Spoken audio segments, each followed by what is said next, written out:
स्त्री शिक्षणाची ज्योत पेटवणाऱ्या आद्य शिक्षिका क्रांतीज्योती सावित्रीबाई फुले यांची जन्मभूमी नायगाव, तालुका खंडाळा, जिल्हा सातारा येथे त्यांच्या जीवन कार्यावर प्रकाश टाकणारे भव्य दिव्य स्मारक उभारण्यात येणार आहे। 3 जानेवारी 2026 रोजी होणाऱ्या क्रांतीज्योती सावित्रीबाई फुले जयंतीचे औचित्य साधून राज्याचे लोकप्रिय मुख्यमंत्री देवेंद्र फडणवीस यांच्या हस्ते या नियोजित स्मारकाचे भूमिपूजन करण्यात येणार आहे। या अनुषंगाने नियोजित स्मारक व भूमिपूजन कार्यक्रमाच्या स्थळाची पाहणी करण्यात आली। यावेळी उपस्थित अधिकारी, कर्मचारी तसेच नायगाव ग्रामपंचायतीचे पदाधिकारी यांना आवश्यक त्या सूचना देण्यात आल्या। जयंती उत्सव व स्मारक भूमिपूजन कार्यक्रमासाठी राज्याच्या कानाकोपऱ्यातून लाखोंच्या संख्येने सर्व समाज बांधव नायगाव येथे उपस्थित राहणार आहेत। त्यामुळे सावित्रीमाईंची जन्मभूमी नायगाव येथे कार्यक्रमाच्या यशस्वी आयोजनासाठी जय्यत तयारी सुरू आहे।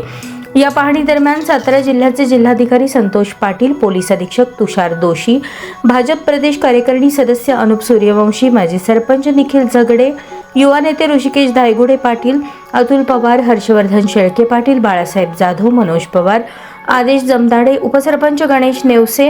ग्रामपंचायत सदस्य वैभव कांबळे, सोनाली नेवसे, हनुमंत नेवसे, रेश्मा कानडे, साधना नेवसे, सागर नेवसे, पूनम नेवसे, जगन्नाथ नेवसे, अविनाश वाडकर, प्रकल्प संचालक विश्वास सिद्ध, कार्यकारी अभियंता जिल्हा परिषद बांधकाम विभाग उत्तर मोदी, कार्यकारी अभियंता जिल्हा परिषद बांधकाम विभाग दक्षिण नलावडे, DYSP फलटण विशाल खांबे, प्रांताधिकारी वाई योगेश खरमाटे, तहसीलदार खंडाळा सुहास थोरात, गटविकास अधिकारी अनिल वाघमारे, गट शिक्षण अधिकारी गजानन आडे, उपअभियंता जिल्हा परिषद बांधकाम उपविभाग माधव पाटील, ग्रामसेवक यशोदा बनकर, तलाठी स्मिता शिर्के, मुख्याध्यापिका स्वाती पालकर यांच्यासह नायगाव येथील प्रतिष्ठित नागरिक, भाजपचे कार्यकर्ते, पदाधिकारी, ग्रामस्थ मोठ्या संख्येने उपस्थित होते।